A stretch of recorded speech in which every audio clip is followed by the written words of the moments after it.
तर आषाढ शुद्ध एकादशीच्या पावन मुहूर्तावर श्री क्षेत्र पंढरपूर इथं श्री ज्ञानेश्वर महाराज संस्थान कमिटी यांच्या वतीनं उभारण्यात येणाऱ्या भव्य भक्तिनिवास इमारतीचा भूमिपूजन सोहळा उत्साहपूर्ण आणि भक्तिमय वातावरणामध्ये पार पडला।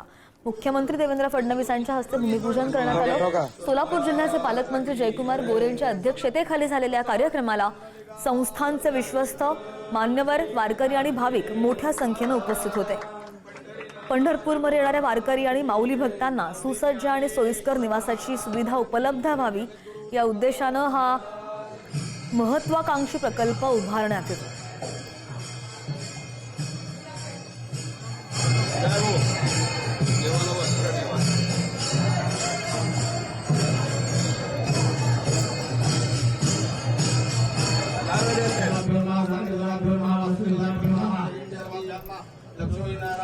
भक्त निवासाचं भूमिपूजन केलं गेलं। मुख्यमंत्री सुद्धा यावेळी उपस्थित होते। भक्तांना सुसज्ज आणि सोयीस्कर निवासाची सुविधा उपलब्ध व्हावी, पंढरपूरमध्ये ज्ञानेश्वर महाराज संस्थानच्या वतीनं हे भूमिपूजन पार पडलंय।